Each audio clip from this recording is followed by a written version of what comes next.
I know participants are still filtering in, but in the interest of time, I think we're going to get started and then anyone can tune in whenever is most convenient for them. So just to start, I wanted to welcome all of you to this event. It's our honor to be able to host our panelists who you will get to know in a particularly timely period of time. So it's a pleasure to be commemorating World Refugee Day by bringing together a multiplicity of voices and such a necessity to be foregrounding refugee voices amongst them.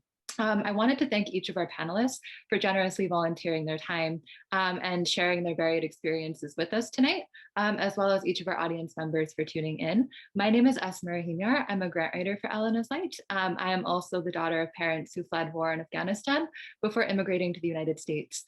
So prior to Hillary introducing herself, as well as the rest of our panelists, I wanted to situate tonight's discussion within the work of our organization, as well as within this particular moment in our national context. So Elena's Light is a New Haven-based nonprofit that provides in-home English as a second language, as well as health education services to refugee women and their children. We were founded in 2017 when Fereshteh, our executive director, decided to meet the need for culturally sensitive and individually tailored in-home education for women within her community.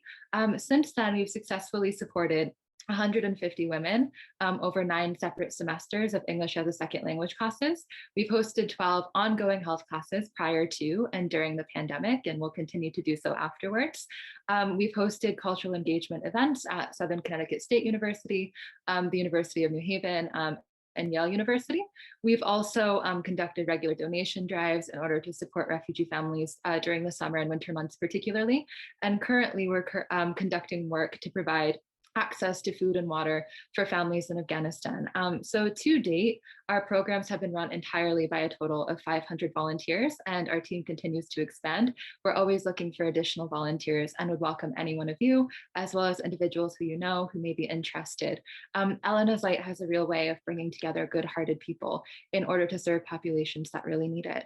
As the current administration continues to increase the number of refugees admitted into the United States, we need to do all that we can in order to respect the agency of individual refugees, as well as simultaneously to provide nuanced care and response. We also need to make sure that the imperative of this, it is accentuated, but we need to foreground it due to the fact that COVID has exacerbated inequities that already exist and that impact refugees disproportionately. We also must remember that while positive developments are worth celebrating, and there have been many of them over the past months, there is still ample work to be done. So I would be remiss if I didn't acknowledge that Elena means light in Farsi. Our organization is named after Fereshteh's daughter, who Fereshteh will probably tell you plenty about. So tonight's discussion is meant to illuminate what the future of our local community can and should entail, so long as we all collaborate in building it and building more equitable futures for the families that we serve and will continue to serve. So now I'd like to give things off to Hillary, who will introduce herself and our speakers for the night. Hello, my name is Hillary Jean Bart, and I'm one of the program development coordinators and ESL coordinators for Elena's Light. I'm also one of the moderators for tonight's event. As a child of 2 Haitian immigrants, I'm very excited to lead a dialogue among our speakers and hear what they have to say. And also, just as a reminder, this talk will be recorded and screenshots from this event will be used for promotional material. So if you don't want your face to be shown, you can just turn off your camera and that will be fine. And so now I will introduce our 5 honorable panelists and give them the time for a brief personal introduction. Our first panelist is Fereshteh Ganjavi. She is the founder and executive director of Elena's Light.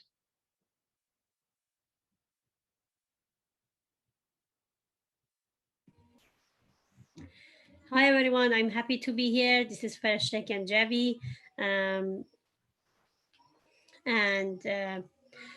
I came as a refugee myself in 2011 with my mother, and we were welcomed and serviced by a resettlement agency named IRIS, Integrated Refugee and Immigrant Services. I was honored to work at the same resettlement agency who welcomed us for 3 years. And right now, I'm more honored to have my, I call him uncle, Mr. Chris George, with us, director of IRIS, and he will talk more about it. Thank you so much, everyone, for coming to tonight and listening to our talk. Hopefully, all of this talk can make a change in many, many refugees we're gonna welcome during next few years in Connecticut. Thank you. Our next panelist is Ahmed, who is an avid writer and poet, social entrepreneur, and founder of the organization Narratio.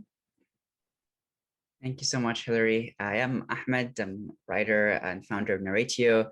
My work is all around creating different opportunities for displaced young people to publish their work and share it with the world in ways that feel authentic and powerful to them. So we run a fellowship program in partnership with the Metropolitan Museum and Syracuse University, and kind of really take on different projects across different mediums to work with displaced young people here in the US and around the world. Yeah, very excited to be part of this conversation today. Our next panelist is Eli Sabin, who is a New Haven City Alder of Ward 1 and student at Yale University in the current class of 2022. Hi, everyone. Thank you, Hillary, and thank you, everyone, for being here. It's great to be with you on this Friday afternoon. I grew up in New Haven, and I represent Ward 1 on the New Haven Board of Alders, which is our city council. Growing up in the city, I spent some time volunteering for IRIS and also helping tutor English language learners at Elm City Internationals, and love the work that you are all involved in and that we are together working on to support our refugee community. And I'm looking forward to the discussion. Chris George is the current Executive Director of Integrated Refugee and Immigrant Services, otherwise known as IRIS. Hi, everyone. Thanks, Asma. Thanks, Hillary. Thank you, Fereshteh. Thanks for calling me your uncle. So I'm the director of IRIS, which is a refugee resettlement agency. And we have the great honor of welcoming people from all over the world who have suffered horrible persecution or have fled for other reasons. We welcome them and we help them start new lives. And we're doing it in a place like Connecticut and New Haven specifically, where we get a ton of help from incredible volunteers and other supporters in the community. And you know, the fact that Elena's Light, a nonprofit started by Fereshteh, a refugee who came through the program, I mean, it's just another indication of the vibrant, welcoming, generous spirit that exists in this town. And I'm really looking forward to this panel discussion. Thanks for inviting me. And finally, we have Dr. Julia Rosenberg, who is a current pediatrician within the New Haven area and a frequent collaborator with the Yale School of Medicine and Elena's Light. Hi, everybody. Thank you, all of you, so much for the opportunity to join this panel. I'm really honored to be able to hear from all of you and for the discussion for tonight as well. As mentioned, I'm a pediatrician in the New Haven area. I was really fortunate enough to train here as well. And as I trained and continued to work with refugee and immigrant pediatric populations and their families, the collaboration and all the stories that all of you have already started to mention have really been what has made it possible to support families. And so I am just so thankful to be a part of this community, and I continue to learn from all of these organizations that are represented here tonight. So thank you for the opportunities to speak and looking forward to it. Great, so now we will transition into the discussion section of tonight's event. Our first question will be directed towards Fereshteh, and it is: how important is it to you to see the refugee community thrive as this community fights to establish roots that will be long lasting? In what ways have you personally seen barriers arise in trying to establish such roots, and are there common occurrences? Thank you, Hillary. Having a successful refugee community, it's my goal, it's my wish, and it's my plan. That's why I started Elena's Light. And since I came, I start trying to stay engaged and communicate and talk with my community. Kind of, when I help them, I will help myself to learn more about my community and my life. I was pleasant to born, raise, and live as a refugee all my life. Didn't see my country that much, Afghanistan. since I born, I was around all of the refugees in my community. I get to know my community when my father connected me with this great community at the age of 12. And she told me, now this is your life. We are different. Being different and try to be similar to others is one of the goals that I have. We all different, but we all humans. We all want to be seen and work equal than others. That's why we all fighting for that. When I came to the US, especially in New Haven area, I was so lucky to be around a community who loved and welcomed refugees and try to help everyone. That's why I grow. That's why I learn from this community. And when I saw that, and I saw in the other hand, there is some families have still facing several issues, such as barrier to finding a better jobs, barrier to get access to the health, access to the education. There is different groups, different organizations, all working and fight for this right for humans and also refugees. But it still is not enough because we have a large refugee community in Connecticut. They come at least every month, couple of them will come.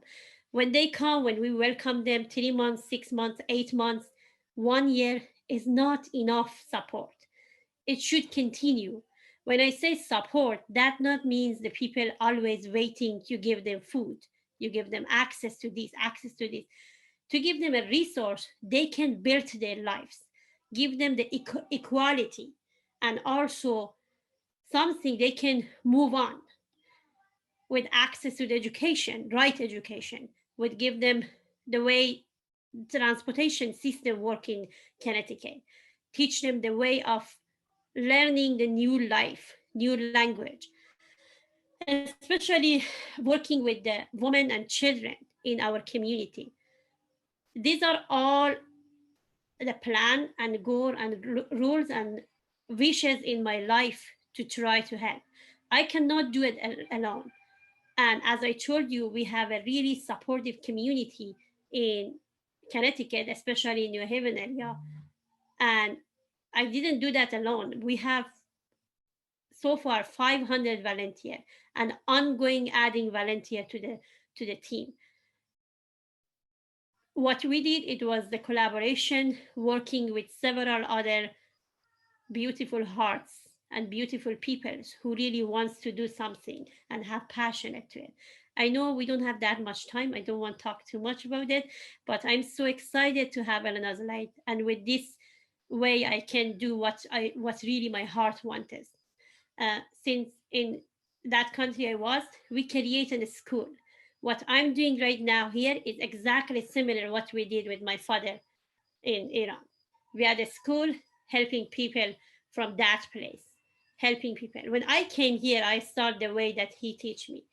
Yeah, there is some other thing I think I'm gonna answer on the other question. Thank you so much.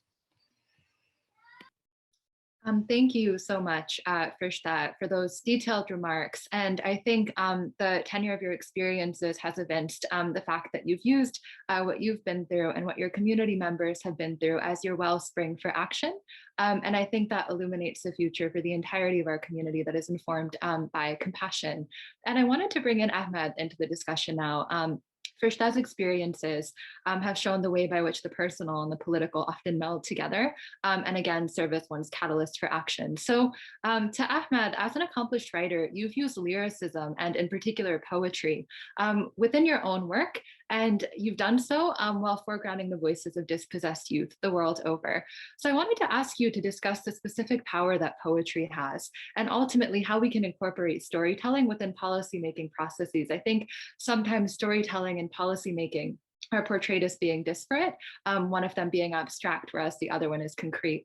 And I'd love to hear your remarks on how that isn't the case and how the former, storytelling, needs to be centered within the latter, policymaking processes. Yeah, thank you for the really thoughtful question. I hope I get to answer all of it in a in a comprehensive way. I think first and foremost, we have to talk about agency. We have to talk about the phrase of, I keep repeating this phrase of what does it actually mean to share your own story on your own terms, especially as a young person who has experienced displacement in the past.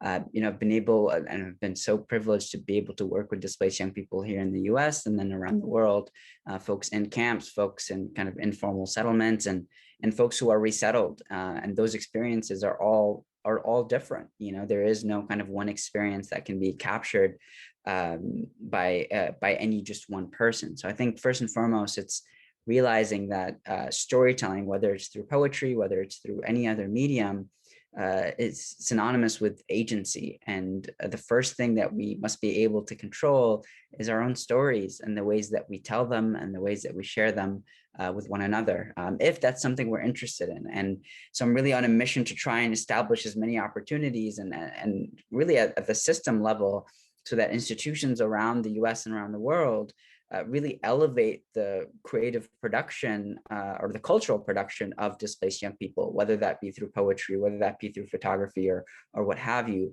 So first, I think it starts really at the grassroots level, but then becomes intertwined with kind of the systems level and the policy level. And we also have to kind of shift the conversation so that it's not displaced young people talking about stories of displacement necessarily, but just displaced young people talking about whatever it is they want to talk about, and their experience with displacement being not a marker that prevents them from talking about other things, but rather they're just a part of their identity. And so I think it's shifting the conversation and thinking about what kind of opportunities can we create that are allowing folks to share their own stories on their own terms, and then how can we link that expression with the institutions that are oftentimes influencing the narrative in ways that are really powerful and really dominant. And so I think it's about bringing all of those things together, and that's what we try to do at Narratio through fellowship programs, through online publishing, through workshops, and through partnerships. And so that kind of pillared approach is something that we're really, really passionate about, and something that we really want to continue expanding. And it's through that work that we actually got to connect with, Fereshteh. I don't know how many years ago now. It's been years, and I'm so grateful for that. And it's been so incredible to see how, in many ways, Narratio and Elena's Light are on a similar mission of really activating the power that displaced communities have, not always just giving them something, but activating something that they already have, and providing that agency through storytelling and through other means. So I think ultimately policy and storytelling are intertwined, and that it's not just one thing and one thing that's separate. I think they're very much intertwined, and both have much to gain from being intertwined. We just have to kind of learn to leverage both so that it serves the folks that need to be served by both of them. So I think the relationship has to be inextricable. Certainly so. Thank you, Ahmed, for delineating the pillared approach that you've taken by way of Narratio and more broadly speaking. And as you mentioned, it can't just be displaced young people talking about displacement, but we need to broaden it. It also just can't be displaced young people talking about refugee issues, but we need to bring in other perspectives as well. And on that note, I wanted to direct our next question towards Dr. Rosenberg. As somebody who's worked in close proximity and continues to work in close proximity with refugee women and their children, can you speak to some of the unique challenges that they face within our community that you've seen or that they may have expressed to you? And just building off of Ahmed's remarks on agency, can you talk about how you respect and foreground their agency, even if they might not have, say, the English language abilities to be able to express their needs clearly in every setting?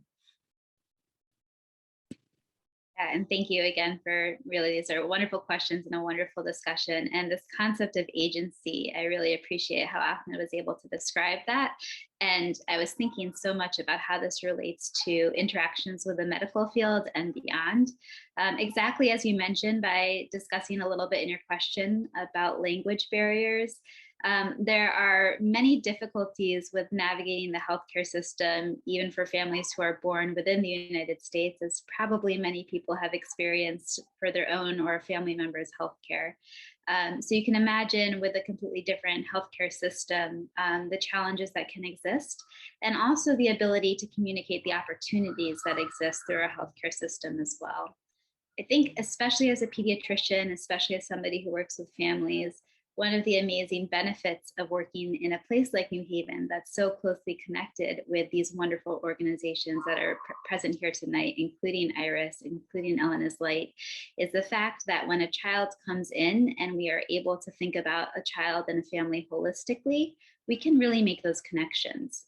And as the aspect of agency is being the person who's there as that first healthcare provider to allow families to know what their rights are and what opportunities exist, because there really are many. And something that's very special about kind of coming to a doctor's office at this age and in a place like New Haven is this connection between healthcare, between education, and between the family. And so we're able to really think about how we can provide holistic care for an entire family, and think about supporting agency. So when a family is interested in doing a certain thing or pursuing something, we can be there for them as well.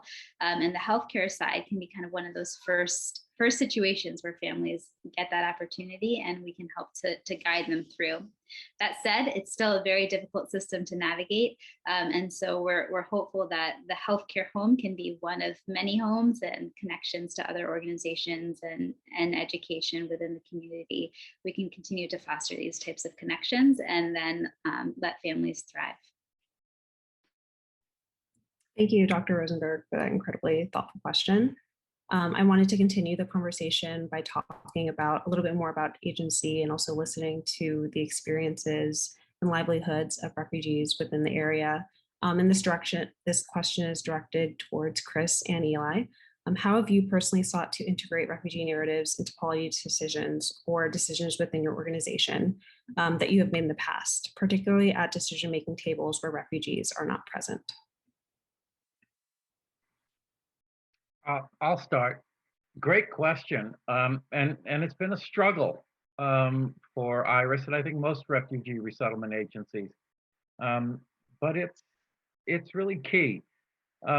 We hire people who have come through the refugee resettlement program, and they're part of the decision-making process at Iris. We've experimented with refugee advisory groups with mixed success, but we probably need to do more in that area. But definitely this topic of agency needs to be paid attention to much more than the refugee resettlement world currently is paying attention to it. We tend to focus almost exclusively on services, and it's partly our own fault, but it's partly the fault of the US government that regulates and funds the program. There's an obsession with meeting government requirements, and those government requirements are all about providing certain services. And a refugee agency is given just enough money to do the bare minimum. And most of the directors that I know are terrified that they'll be audited or monitored, and it'll be discovered that they haven't provided services in a set amount of time or properly, and then they get reprimanded and their budget is cut. It's a horrible position to be in, because what happens then is you're singularly focused on just providing these services and meeting these government requirements, and you're forgetting about something which is really equally important, which is engaging the community in this process of resettling refugees and helping Americans learn about refugees. And that's really become a mission that is almost just as important as providing services. We've all come out of this 4-year nightmare where we had an administration that was determined to destroy the refugee resettlement program. And if they had been elected to another term, they probably would have. We can never let that happen again. There needs to be so much strong grassroots support for refugee resettlement that if anyone running for public office, like Eli, were to stand up in front of a group of people, he would never do this, and vilify and scapegoat refugees, he would be shouted off the stage by the people in the audience, because they have had experience with refugees. They've helped them get jobs. They've walked kids to school. They have participated in this great tradition of welcoming people to this country, and they know better. So that's where we need to get. And the beauty of engaging Americans in this process and educating Americans is that the best way to do that is to ask refugees to participate in it. So instead of just me going around and talking to people and telling them about refugees, we train and get refugees to practice telling their story, and we ask them if they want to go out and talk to groups and meet with people, and it's so much more effective. And we're doing more of that, but you know, it's not easy. A lot of refugees come here, they don't have the English skills, but you know, I have said for 16 years, the way to build support for refugees and refugee resettlement is to have movies about refugees and poems written by refugees and artwork by and about refugees. This is a way to really have an impact and to change people's minds.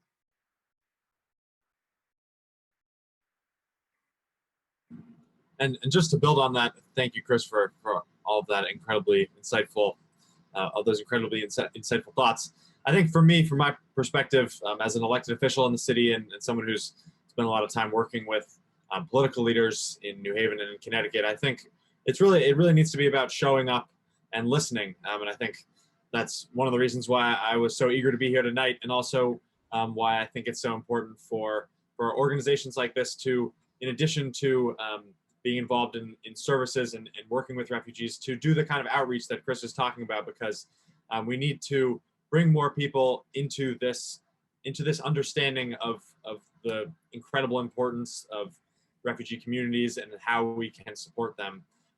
And I also think that more broadly in city government, we need to make sure that we're meeting refugees where they are, because with English barriers and people coming from all sorts of different countries with different political systems, we need to make sure that people are able to access our meetings and understand the process. So we need to be knocking on doors and showing up, not just for political purposes, not just to volunteer necessarily, but sometimes just to listen, just as friends and neighbors, so we can understand and hear from folks about what they need from city government. Thank you to both Chris and Eli for describing the ways by which you've intentionally listened with that intention and also with compassion, creating space for refugees to identify specific priorities within our city and within our communities more broadly.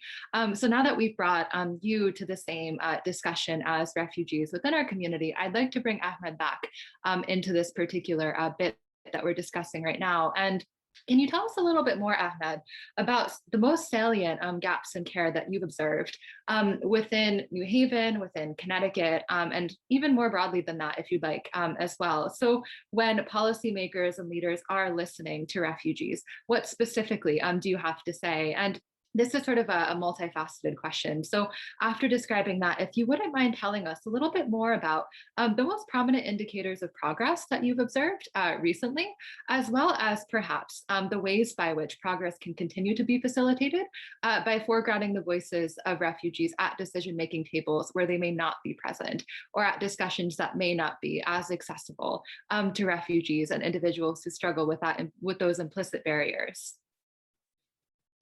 Yeah, I think we can start kind of backwards. I think first and foremost, more stories, more stories and more poems and more, insert medium here by refugees or by folks that have experienced displacement that, might include a recollection of that displacement, but not necessarily all of it. This goes back to what we were talking about earlier.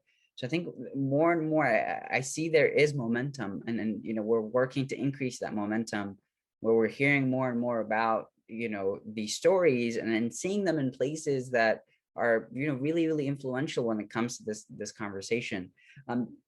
something that Chris mentioned earlier in terms of the resources that can be dedicated to storytelling initiatives for displaced young people, whether it's through resettlement agencies or other mediums. I think this is a really, really important thing to focus on, and also presents an interesting opportunity, I think, and I know one that Narratio is also interested in exploring, and finding different ways so that resettlement agencies don't have to do all of these things on their own.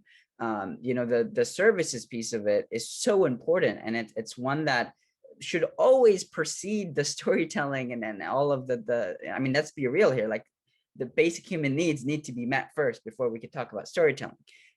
So I think there is an opportunity there for resettlement agencies to collaborate with either not other nonprofits or other organizations that are invested in the the creative empowerment or the empowerment in general of displaced folks, and especially displaced young people. So I think there's an opportunity there for kind of greater collaboration between resettlement agencies and other stakeholders, so that it's not just on the resettlement agency to both provide the services and make sure there's programming around storytelling. It's wonderful if there are resources to do that, but oftentimes there are just different priorities, and we have to acknowledge that, and that's completely fine. And I think I think there's a really interesting opportunity there that we're trying to kind of explore and figure out at Narratio on the nationwide level and globally as well. And so I think it goes both ways. I think first we should explore that opportunity and see what might be there, and I think there's something really powerful there to be explored. And then the kind of the frequency of the narratives that we hear about, and not just the frequency of a refugee story, but the frequency of a refugee story told with a complexity and with thoughtfulness. So it's not enough to just hear 20 refugee stories, but 20 stories about anything, about a multitude of topics by folks who happen to be refugees. I think that's an important kind of distinction to make, and would be really interesting to see, and would be an amazing measure of progress. Yeah, if I could just jump in quickly to ask you a follow-up, Ahmed, that I think is an important one to think about. So on the one hand, I completely second the importance of storytelling and creating more spaces for it. On the other hand, I wonder how we can do that without those stories becoming commodified. And so only seeing populations when they're suffering, or only seeing populations when you want to attribute their particular experiences to something macro level that by extension ends up dehumanizing the particular individual that you're working with. So just as a follow-up to what you, I think, very poignantly described, if you could talk about how leaders can go about creating space for storytelling at policymaking tables without also implicitly undermining the agency of the people that they're asking to tell their stories.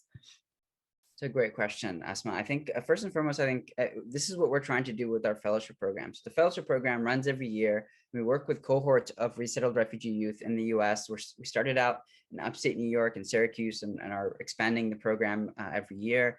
The way we designed it is to answer this very question that you're asking. And what we do is every year, for a month-long intensive period in the summer, we work with a cohort of resettled refugee youth around a specific storytelling medium, and then introduce them to different practitioners in that medium. We encourage them to share, again, whichever stories that they'd like to share, whether it's through poetry, whether it be through photography or through film.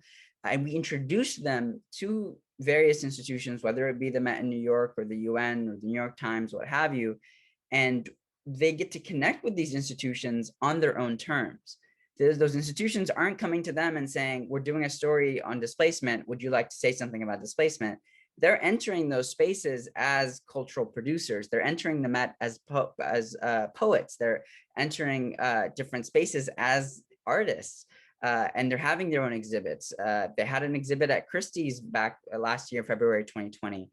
So there is an interest, of these from these institutions to share and uplift the stories of displaced young people, but we have to make that connection in a thoughtful way. We have to make that connection in a thoughtful way to avoid exactly what you're talking about, because the tokenization, the commodification is very, very real.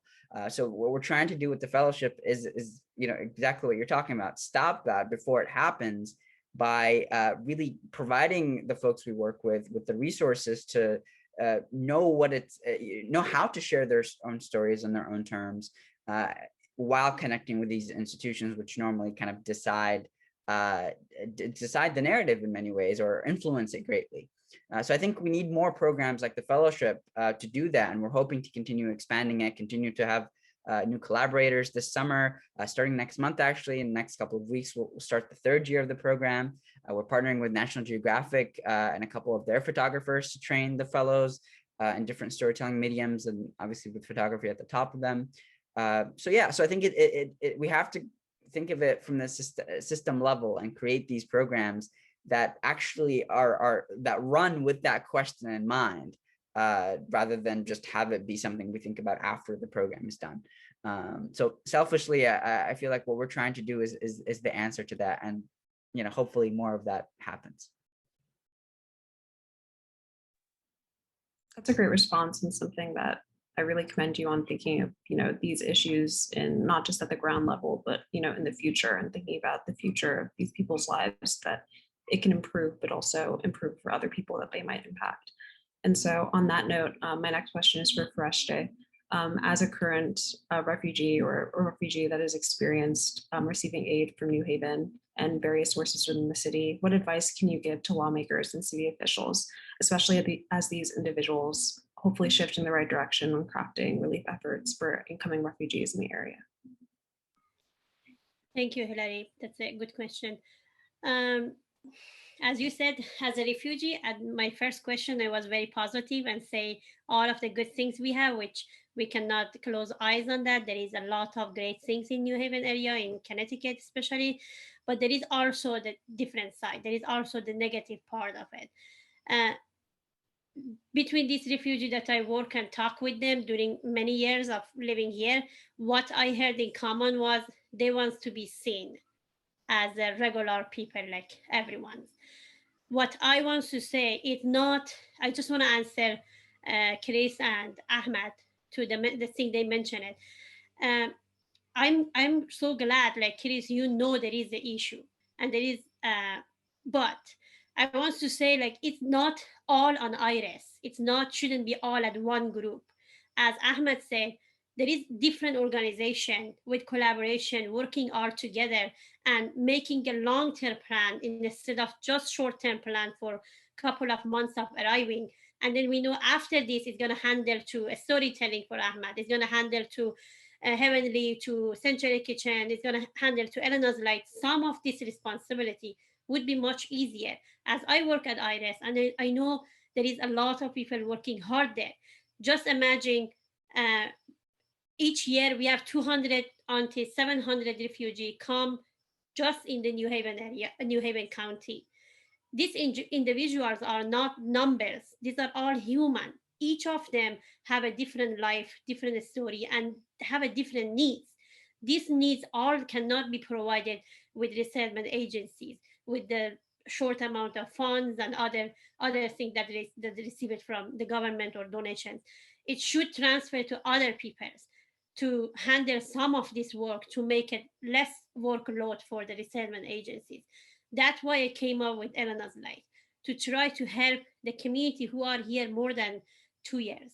And they still struggle, especially the women struggle with getting cultural appropriate English classes that related to their skills, and like can help them to get a specific goals. For example, get the citizenship test or get the driver license, which is local, individual, and related to their lives to get improvement. One other thing is, maybe Ella can answer in future better. We choose you as a speaker, all of them by a reason. And we will think about it. Who should come to this talk and let us know? That's why we wanted to hear from you. And what we heard was really good and awesome. Everyone said refugees, but there is no clear of giving a good job for them. As soon as they come, they start working, even with the higher education, start working the groundwork, harder work. It's good to work, but there is no plan or no educational, nothing from the system. None of the refugee can get a higher position jobs. The highest jobs will get would be as an interpreter, or the highest would be like case manager. Why they are not going to be a director? Why they are cannot work in the city of New Haven to make a law? When you make a law, they can review it. Why they are not with you when you do work with the environment? Many of them lives in the farms area. They have a lot of education. Many refugees, especially Afghan refugees, when they come, they have a lot of engineer knowledge, a lot of other works, because they work directly with the government. They have the skills, but there is no clear plan. I know, like Iris and some other places try to connect them, try to match with the program, but it still is not enough. Many of them became an Uber driver. Many of them working at Amazon, doing hard jobs. And this all bring a lot of mental health for the family, for their children, and for their future here. All of the wives are under a lot of pressure. There is a lot of problem in the family, which in the culture they cannot take it out. No one knows about them. These are all silence in the family, and job is number one. The second thing, not giving them opportunity to show themselves. A storytelling is good, Ahmed, I really appreciate it, but what kind of a storytelling? Someone say the story and then that's it. There should be a help behind that. Like I told my story to you and Muhammad Hafiz, and you helped me for Elena's Light. I love it. Hopefully this way, when you have plan to talk about the storytelling, there is a plan to help them. Someone when come stay in front of you and tell the story, they have something in mind. They have a goal. They want to improve and help others. I hope these things are helpful. One last thing, I don't want to get all your time. About women, I really want there should be a plan for women education, even at the state level. There is no funding for that. It's been 4 years I'm working, and all I have is from, as I told you, from beautiful hearts of people. We weren't able to get successful grant for it. This just all came with the donation, and we bought books and materials and give it to the families. There is no specific plan for women's education, especially immigrant women and refugees. Hopefully there is a way. And still, I appreciate all of you to listen to me. I grew up in a country we wouldn't allow even to tell the issue that we have. Giving someone, a refugee like myself, to tell the story, to tell the issue, it's a very privilege. Thank you. Thank you so much, Fereshteh, for bringing these crucial issues to light and for explaining some of the nuances of them as well. So I see Ahmed has his hand raised. Definitely chime in, Ahmed. And I also wanted to give Eli and Chris in particular the space to chime in if you would like to, because I know Fereshteh delineated some issues that I think you guys can expand upon.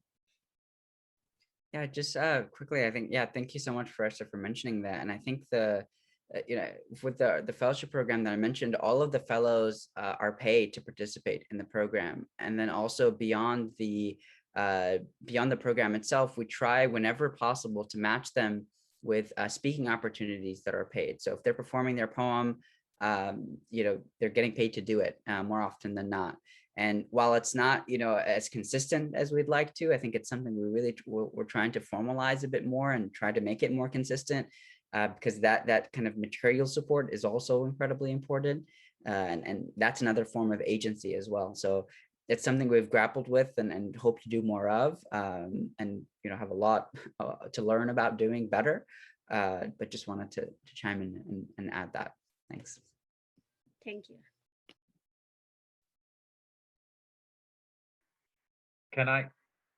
My turn? Right. So Fereshteh really brings up some very important points. She's absolutely right. A refugee resettlement agency should not be the only organization involved in helping refugees, especially if it's in areas that's not their expertise, like the arts. So partnering with other organizations is important. The problem we've had over the past 40 years with refugee resettlement is, one of the problems is it has been operating in most places under the radar, a very low profile. I mean, when I started at IRIS in 2005, with an organization that was then called Interfaith Refugee Ministry. No one in New Haven knew anything about it. No one had heard of it. President of the United Way hadn't even heard of it. And there was an attitude across the country promoted by the Department of State that it is best to just keep a low profile, provide the services, help the family, connect to healthcare, enroll the kids in school, find jobs, any kind of job, dishwashing, hotel housekeeping, and then catch your breath for a second, and then welcome the next family, and then the next, and then the next, and then the next. There are better ways to resettle refugees. Just look up to the north, to Canada. In Canada, if you're a refugee and you arrive today, you'll be told, we don't want you to work for a year. A whole year, we want you to spend time learning the language and learning about culture and society and getting a sense of self-respect and control over your life. Not here in the United States. The American approach, very American, is you have to hit the ground running. This is a tough self-help program. We're going to give you a little bit of help, but you've got to get the first job you can possibly find and cover those expenses as much as you can, and worry about advancing on your own, maybe going to night school or whatever. So there are other ways of resettling refugees, and I think the United States ought to pay attention to it and make some major changes. I don't think the way we're doing it, the way we have been doing it for the past 40 years, is necessarily the best way. That's absolutely true. There's so many gaps in our system, Fereshteh, and thank you for bringing up this incredibly important issue. I think at the city level, we try, but the resources that we have just don't do justice to the challenges that we need to address. And I think we are partnering with folks like IRIS, groups like IRIS, and we use our federal grant money and try to invest in education and job placement, job training programs, but it is not enough, absolutely. And we need to work together and make sure that we are communicating with folks who are running the federal agencies to make sure that they know the changes that we need to make. Thank you to both Chris and Eli, as well as Ahmed, for expanding upon some of the priorities that Fereshteh described. So I want to bring in Dr. Rosenberg to this discussion as well. So I alluded to this in the beginning of our event, but COVID presents a particularly unique challenge in the sense that it has exacerbated inequities that already exist insofar as refugee care is concerned. And those inequities will continue to persist at that exacerbated level well after the country and the world at large has decided that the pandemic has ended. So Dr. Rosenberg, if you could talk a little bit about what the pandemic has entailed for your clients, as well as what recommendations you would make for leaders of various different sectors and at various different levels, moving forwards in order to be able to respond to the health challenges that refugees face. I think particularly in light of the fact that even if we grant healthcare access to refugee families, there are implicit barriers. We've talked about language barriers. There are a myriad of other barriers that still make healthcare inaccessible. So if you can talk a little bit more about that and perhaps what we can do in response. Absolutely. And again, thank you for this really wonderful discussion. And a lot of this, the disparities that you talk about, tie into so much of what everything we're talking about when it comes to how do we start and how do we welcome refugees. Refugees are some of many immigrants into our country, and children and immigrant families make up a growing percentage of all children in the United States. Over a quarter of children in the United States are children in immigrant families. And we know that there are disparities that have existed long before COVID when it comes to access to care, when it comes to mental and behavioral health care, and when it comes to so many other things that are kind of essential for health. And again, this idea of being able to thrive and promoting all of the positive things that so many refugees and immigrants contribute to our country. As you mentioned, COVID-19, like for so many other things, has just laid bare many of these disparities that already existed, especially when it comes to barriers. So as you mentioned, language is one of the main ones, but there are so many other barriers to care too, whether that be having resources in proper languages or that are culturally concordant with somebody's background, whether that has to do with making sure that we have screening tools that are translated properly, both from a language perspective, but also from an idiom perspective. So understanding kind of somebody's way of conceptualizing the world and being able to understand where the challenges that families may face may be. And then when it comes to finding providers that everybody can trust is another big barrier as well. So making those connections, finding somebody you can trust with some sort of similar background, all of those things are so important. So when I came to COVID-19, everything from where to get tested, what to do to stay safe, whether that be from social distancing, washing hands, all of those things, all of those were much more difficult to communicate and to be able to make sure is happening for people who are already facing all these barriers to care. I do want to point out how many of the community organizations have been so crucial in helping to mitigate some of these barriers. People from the refugee support agencies within the community, including IRIS and Elena's Light, were providing this information. And we were also able to even provide education to kids where they started to teach us how to protect ourselves from COVID-19. They knew it better than a lot of the adults. So there's so many opportunities to mitigate these barriers. And I think that the stories, the connections, the partnership from the ground up and from the top down are some of the ways to start to think about it, because these disparities have existed for a very long time. And there's a lot that we need to do to continue to try to break them down and make healthcare more equitable and opportunities more equitable. Thank you so much for that response. And I noticed that you talked a little bit about trust, which kind of perfectly segues into my question that I have for Eli. Personally, how have you observed hesitancy regarding placing trust in city and government officials towards the resources they try to provide amongst the local immigrant and refugee community? And how do you believe we can address this in the future?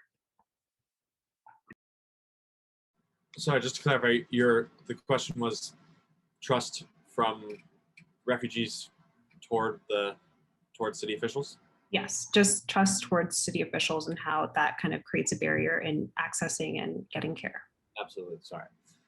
No, I think that's a really important issue, and I think that it goes back to what I was talking about earlier, related to meeting folks where they are, because I think that if we just sort of assume that people are going to show up to City Hall to testify in the way that our processes work normally, which are not particularly accessible for so many different people, we are not going to be able to reach people in the way that makes the most sense for them. And so I think we need to be accommodating. We need to make sure that we are reaching out to refugees themselves, organizations that work with refugees, and discussing with them exactly what barriers exist currently to that trust, and figuring out what aspects of our system need to change so that people feel welcome, people feel heard, especially. I think that's a big aspect of it. If you feel like nobody is paying attention, then you're not going to necessarily think that if you go to any sort of government agency or city government, they're going to be able to help you, even though there might be resources available. So I think that overcoming those barriers need to be our top priority. Thank you so much, Eli. And our last question builds upon what you just described. I see Chris had a question or had a response to that. Oh, of course. Go ahead. Yeah, I'm sorry. I just wanted to say something very briefly about trust. I noticed early on in my 16 years at IRIS that refugees, and it was pretty upsetting for me and my staff, refugees would arrive and they would not trust us. They wouldn't trust us at all. They saw us as a branch of the government.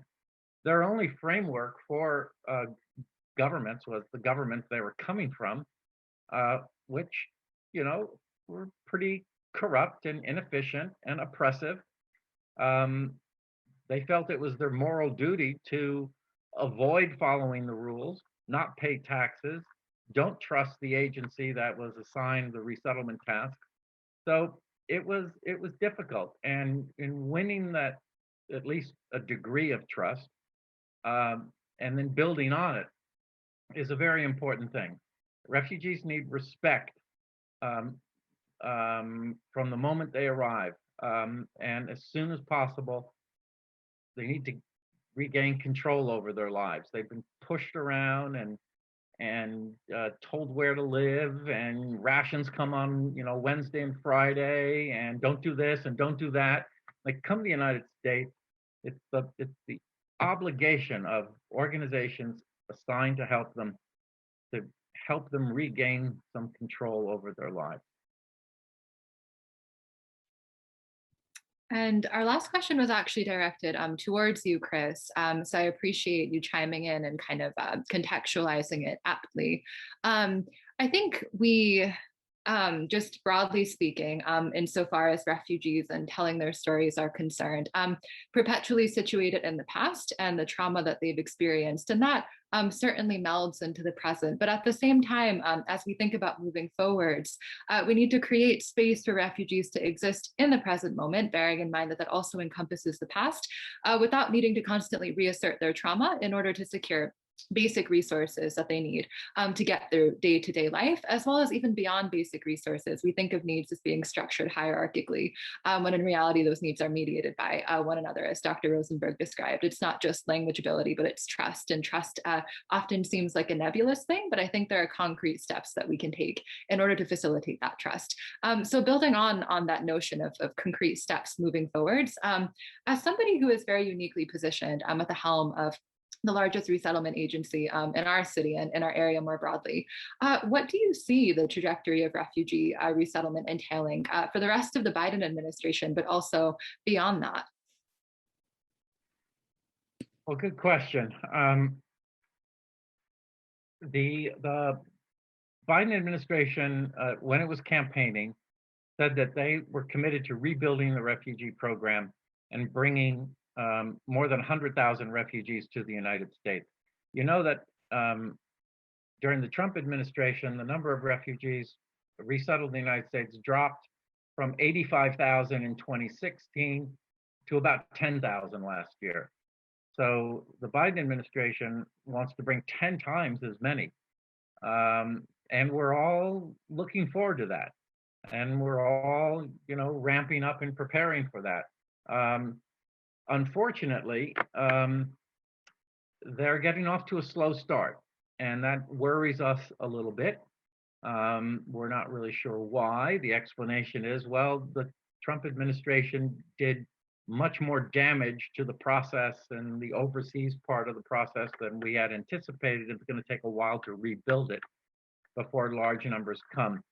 I think there's a political reason for the delay, and I think most people on this Zoom would agree that they don't want to have two immigrant issues that they're blamed for at the same time. You've got the crisis on the southern border, and as soon as opponents hear that 10 times as many refugees will become the United States, there will be criticism around that as well. And I don't think they're confident or comfortable defending it, unfortunately. We could defend it, but I don't think the Biden administration can mount a strong defense for bringing more than 100,000 refugees to the United States. I hope I'm wrong. What it means for Connecticut is that there will probably be 1,000 refugees coming to Connecticut. Keep in mind, they're more than numbers, as Fereshteh reminded us. And for Iris, we'll probably resettle around 500 a year. Most will be coming from Afghanistan and Syria. We've all heard the news about the special immigrant visa program for Afghanistan. Keep in mind, there are people other than those who helped the U.S. government who are at risk in Afghanistan. I mean, and they need help. It breaks my heart to see so many people leaving a country that they love and that they were born in and that they had hoped could be rebuilt. Breaks my heart the role the US government has played in that disaster.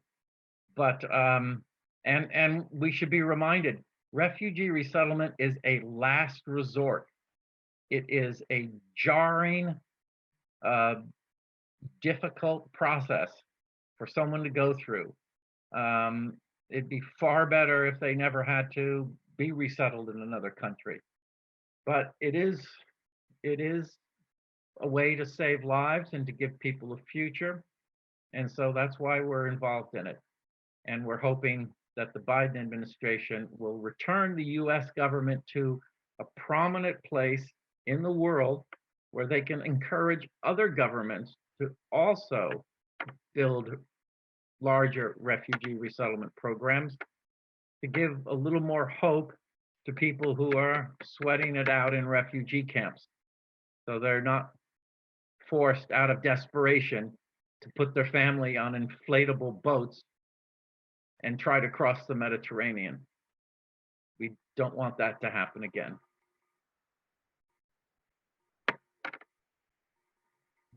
Please feel welcome to chime in, Eli, as well.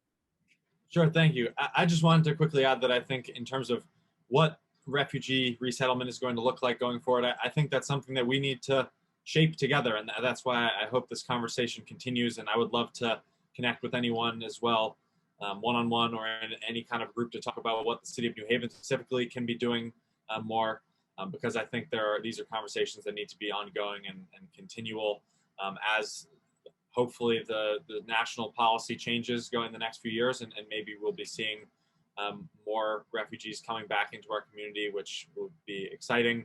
And we want to be doing everything we can to support them. My great-grandparents came to the United States escaping religious persecution, and so I think this is just incredibly important. And I would love to work with everyone here and more to improve what we're doing in the city.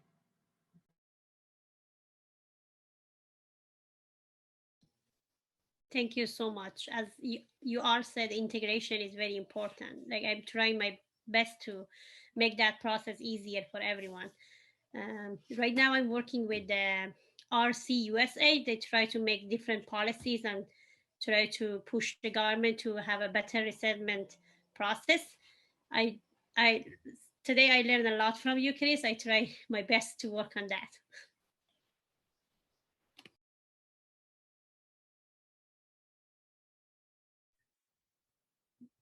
And so with that in mind, for the rest of our panelists that may want to have a little bit of a last thought for this discussion, moving forward, what future do you envision for refugees in the community, and what role do you see yourself playing within this future?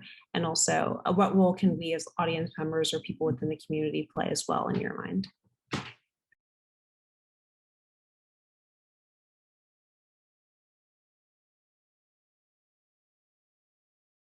These open-ended, just put it simply, world where they're able to share their own stories in their own terms, and I hope to be part of that. So speaking of stories, I think many of you have probably seen this. This is a graphic novel that was written by New York Times, Atlantic journalist Jake Halpern, and illustrated by Michael Sloan. I'm not so much promoting it as I am saying that, you know, it's a good example.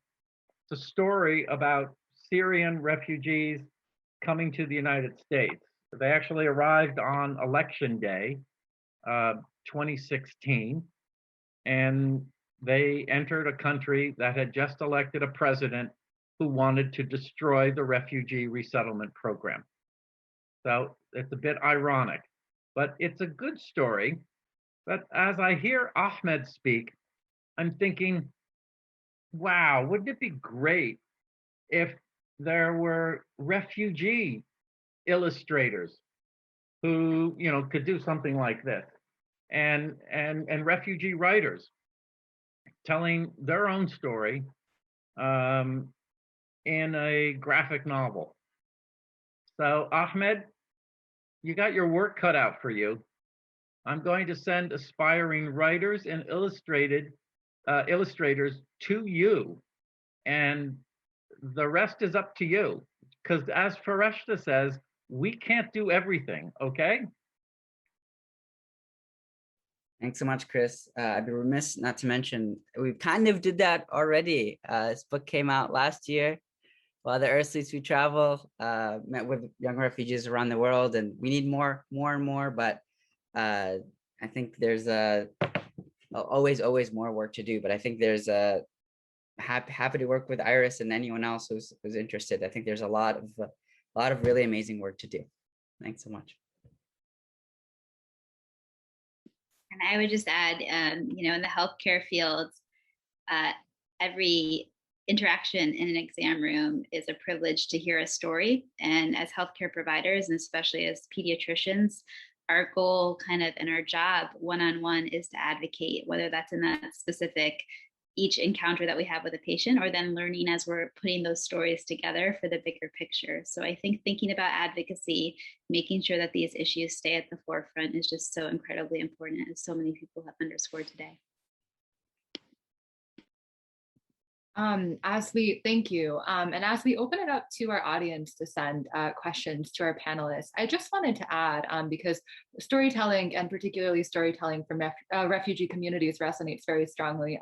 For me, I think the story isn't just the words that are said, but also how they're strung together with pauses, or the way a person's voice might shape when they describe a particular event, or their physical presence and the way that might alter depending on what they're explaining to you. So I think listening goes beyond just the words, but it also involves paying attention to the cadence that those words possess, and also how those words are expressed. And I think, again, our audience is welcome to send questions whenever you'd like, but something that I grapple with quite a bit, and I'd love to hear from all of you, is the notion of how to counter cynicism. The moment that we're cynical is the moment that we resign human life to an academic matter, to an abstract matter. But I think at the same time, we need to be skeptical, and not only skeptical, but willing to interrogate systems of power and push them as far as we can push them. So how do you think we balance this skepticism about the methods, but necessary optimism about the whole project? How do all of you remain optimistic, or whatever word you'd like to describe, it doesn't need to be optimistic, but willing to counter cynicism that reduces lives to numbers and mitigates the possibility of action?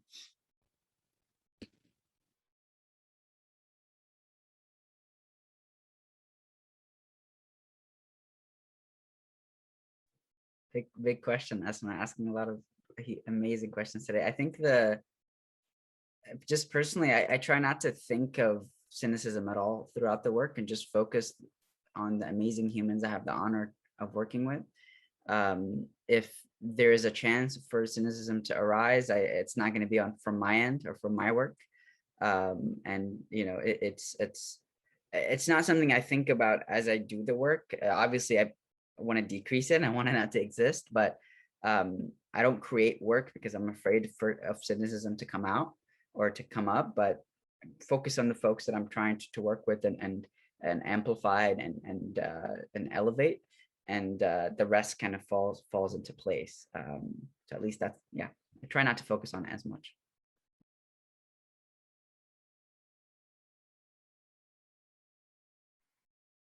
So there's no room for cynicism in refugee resettlement or welcoming refugees. That's how I feel. Unfortunately, there probably are some cynics that have somehow made their way into organizations like mine, and certainly some of the opponents of welcoming refugees to this country and having a rational and humane, compassionate immigration policy. Many of the opponents of that are cynics. So we deal with them all the time. And I think the best way is to, here it goes again, is to tell stories, or to ask, immigrants and refugees to tell their stories. And I dare any cynic who is criticizing, the border policy in the South or the refugee resettlement program run by the Department of State, I dare them to, maintain their cynicism after they've heard the story of someone like them, a father or husband, who has fled with their family for a safe place where they can raise their kids. So stories is the best antidote to cynicism.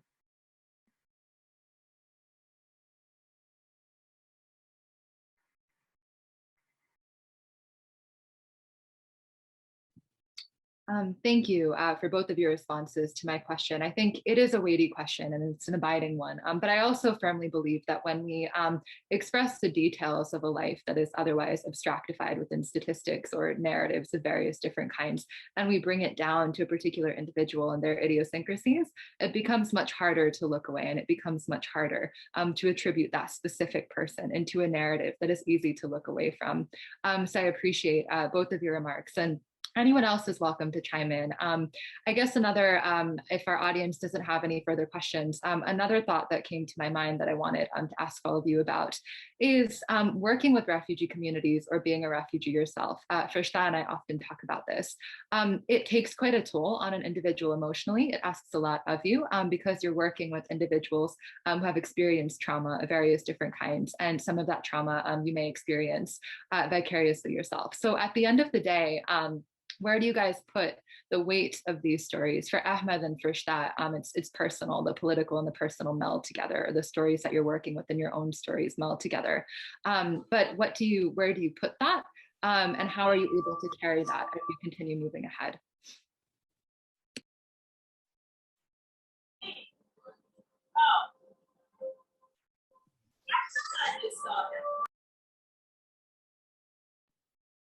Fereshteh, would you like to start? No, go ahead.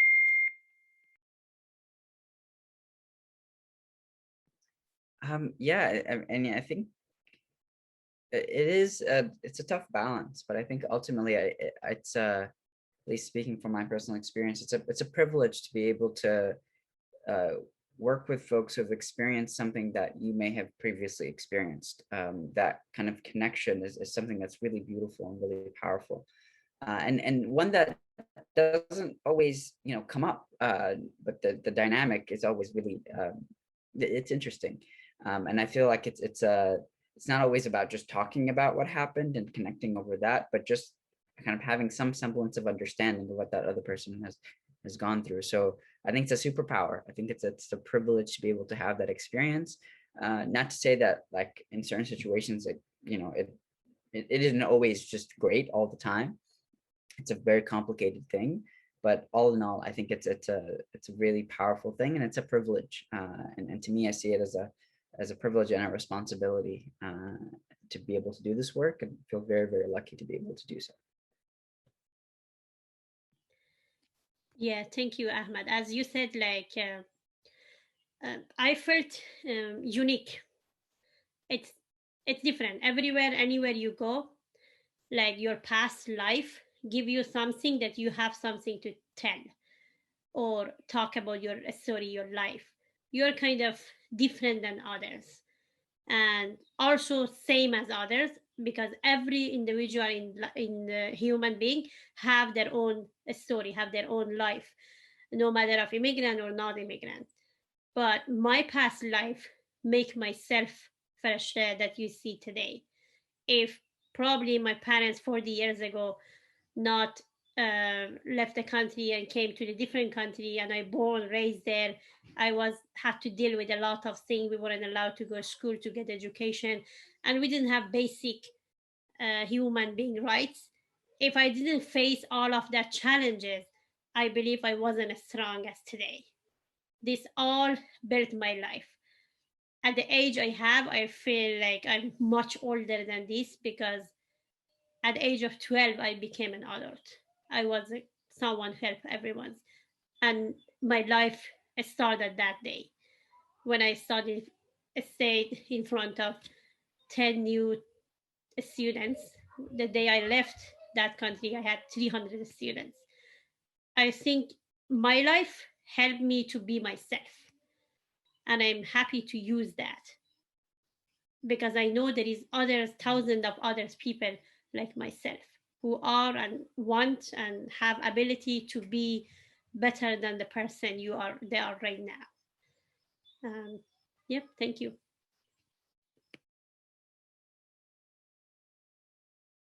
And we do have an audience question that was given personally, but this person was thinking not only about listening, but in saying that listening is not enough to inspire real change.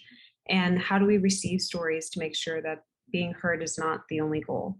Recognizing that such action is short-term and the long-term goals to sustain such change involve listening to enrich the knowledge that we have. And so as these stories continue to emerge, what are some of the best practices to establish trust in the moment that stories are being exchanged and trust that these stories will be made ephemeral?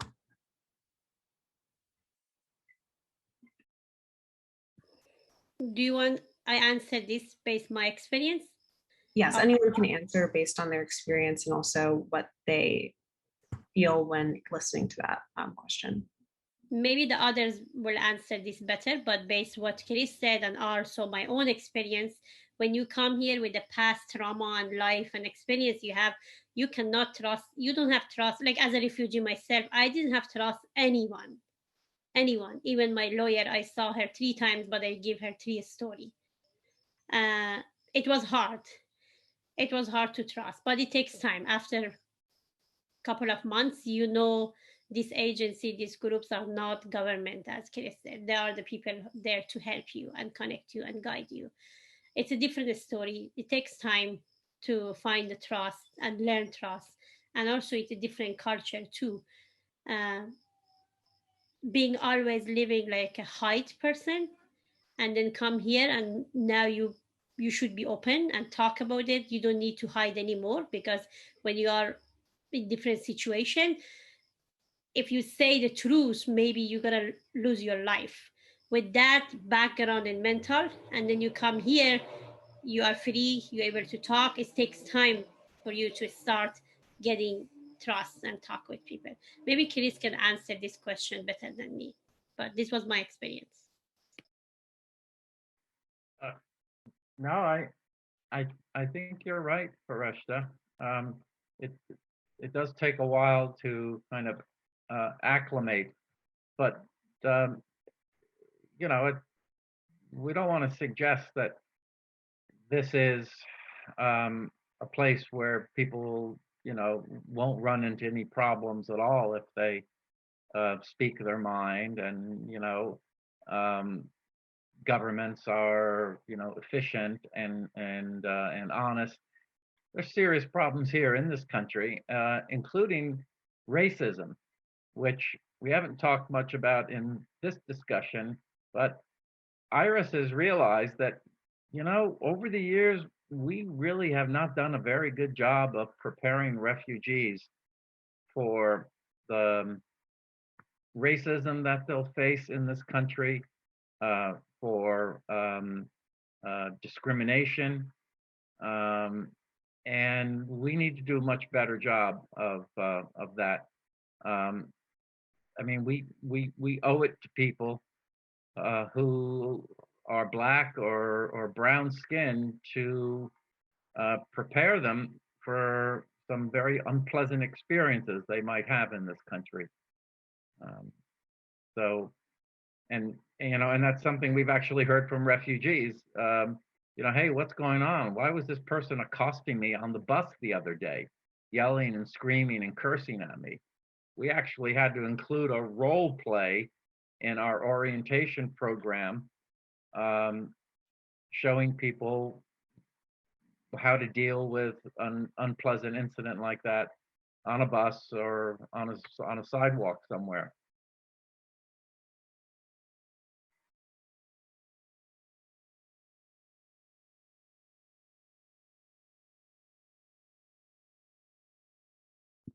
I think, thank you for those remarks. So part of that question, as I was sort of parsing through it, that I wanted to direct specifically towards Ahmed is maybe some best practice ways by which trust can be established during the process of not only storytelling, so we have refugee communities telling their stories, but also receiving those stories with generosity and also compassion, but a particular focus on allowing that voice to be amplified as opposed to somehow inadvertently taking visibility over. So any best practice strategies that you can share with our audience members that might be interested in getting involved in this work?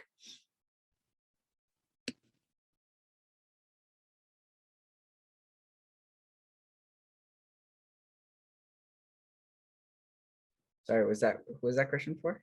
I didn't hear you. I thought you might have some remarks, but it's directed towards anyone. So, sorry, I think I lost the last half of it. Best practices for. So best practice strategies that anyone in our audience who's interested in getting involved with storytelling within the larger refugee community, but are not refugees themselves. What advice do you have for ways by which they can amplify the voices of refugees instead of stepping into that space themselves? Thank you. Yeah, I think first and foremost, it's a degree of self-awareness about the kind of what you're bringing into a space where you're inviting someone to share their own story. Always treat it as an invitation rather than anything that is kind of imposed in any way. Focusing on the space and making sure that the space is comfortable for that individual to share whatever story they'd like to share. Again, going back to this idea of not just telling displacement stories, but the stories of folks who just happen to be displaced. And so I think just a high level of self-awareness and awareness of, all of that you're bringing into a space and all that you are trying to kind of get out of it. And so it's kind of that balance between self-awareness and generosity and listening and Eli mentioned earlier that listening is so important throughout this process, and you can't get anything done without it. And so generosity, listening thoughtfully, and being self-aware.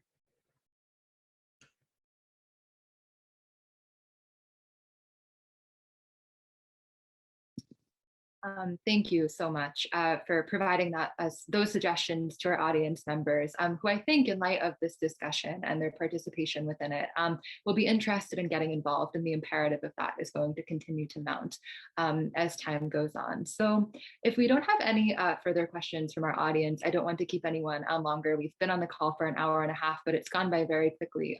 This discussion has been an intricate one, a vibrant one, and I think one that ultimately does represent a coalescence of perspectives that are different, but that will all be necessary to bring together in order to build a future that is as equitable and as inclusive as possible.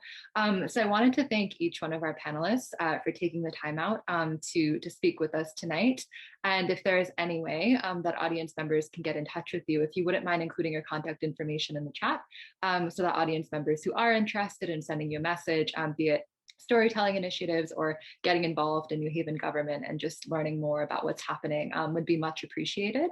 I also wanted to thank each one of our audience members for attending, for caring about these issues as deeply as you do, and for continuing to care well beyond the parameters of any discussions that we might have.